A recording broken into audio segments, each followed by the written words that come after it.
C'est ma vie. Les animaux, c'est ma vie. Je travaille pour et par les animaux. Je suis peintre animalier, je fais de la sculpture, je fais de la photographie, j'écris sur les animaux, je travaille sur les animaux dans mon jardin, je travaille pour la biodiversité dans mon jardin. C'est ma vie. Ça résume tout, c'est ma vie. Les peintures de Laurence Saunois ont une renommée mondiale. En 2010, son travail sur les grands singes a marqué les esprits. Elle a même été sacrée artiste internationale par la BBC. Je n'y croyais pas d'ailleurs. Je suis tombée à la renverse. Ça, c'est la petite anecdote. Parce que c'est vrai que c'est quand même une très belle récompense. Et c'est inespéré. Recalée à l'école des Beaux-Arts, Laurence n'a plus touché un pinceau pendant plus de 10 ans. À nouveau motivée, elle s'est alors attaquée à tous les thèmes avant que les animaux ne deviennent ses muses uniques. Son premier tableau animalier représentait d'ailleurs l'une des figures emblématiques de 30 millions d'amis.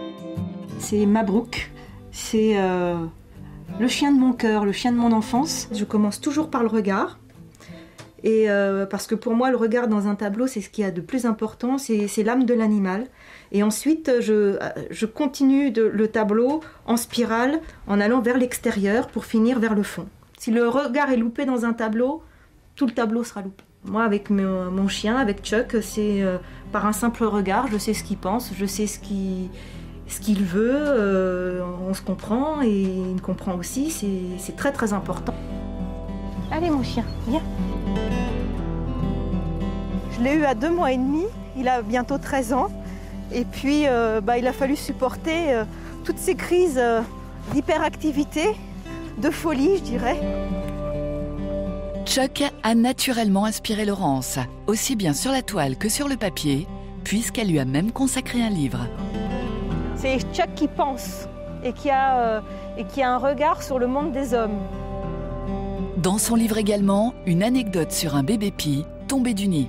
Il me l'a montré et je l'ai attrapé, je l'ai soigné, nourri, elle a grandi. Et c'est devenu une véritable complicité entre Chuck et Maya. C'était absolument incroyable. Ils jouaient à la balle ensemble, ils ne se quittaient plus. Ils allaient dans le jardin, Maya sur son dos, elle lui faisait des mamours, elle lui cherchait les puces dans les oreilles, elle faisait... C'était une vraie histoire d'amour, on peut dire, entre Maya et Chuck.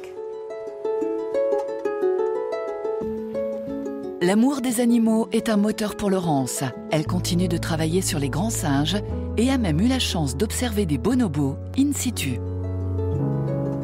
Ce bébé de quelques jours sur le ventre de sa mère est d'une grande humanité en fait.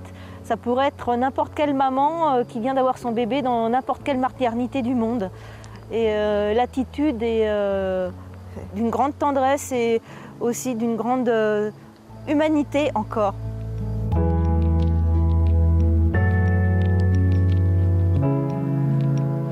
On me dit souvent que ça sert de retranscrire la réalité. Déjà, moi, je me fais plaisir parce que j'aime ça.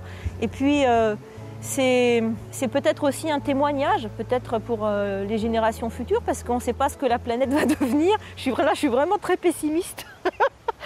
Mais bon, c'est comme ça, quoi. C'est des instantanés de vie. Voilà. J'aime faire des instantanés de vie.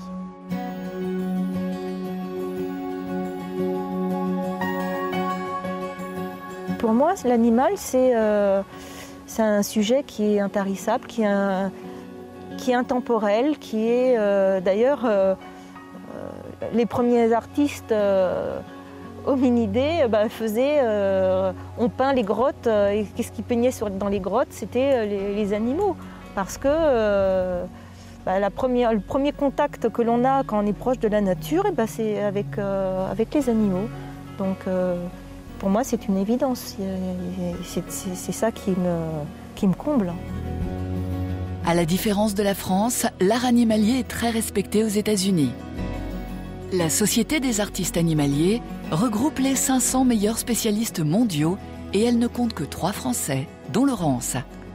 Donc pour réaliser cette toile, c'est une citelle qui est en train de prendre une graine de tournesol et de s'enfuir dès qu'elle l'a attrapée. Et je me suis cachée pendant, on va dire, près de 15 jours dans l'ancien poulailler qu'il y a derrière. Il faut vraiment passer des heures pour se rendre compte de comment l'oiseau se positionne sur la souche, vraiment en bout de souche pour s'envoler, et puis découvrir toute la transparence des plumes. Ça fait comme un éventail, et ça c'est vraiment à l'envol de la citelle. Les oiseaux n'ont plus de secret pour Laurence. Son jardin 100% bio a d'ailleurs été classé refuge par la LPO, la Ligue de protection des oiseaux. On trouve de tout, hein, aussi bien des mammifères que des reptiles, ça va du serpent au chevreuil de temps en temps, et puis maximum d'insectes, de papillons et d'oiseaux. Donc je fais en sorte que le jardin grouille d'animaux. C'est le but, qu'il y ait le moins de travail à faire, laisser vivre au maximum le jardin et faire en sorte qu'il y ait le maximum de vie qui s'y développe. Chuck, tu viens? Allez! Et miracle, Chuck, ce chien qui fait habituellement les 400 coups, respecte parfaitement le lieu. Son jardin, c'est quelque chose, hein. C'est quelque chose, son jardin. Et même quand il était petit, il n'a jamais détruit aucun massif. Il a toujours respecté ce que je faisais, en fait. Ça, c'est génial. Aucun trou, aucun problème, hein, à part avec les pots de fleurs. Mais sinon, rien du tout. Peintre confirmé, Laurence a un autre talent, celui de considérer les animaux et la nature comme un véritable art de vivre.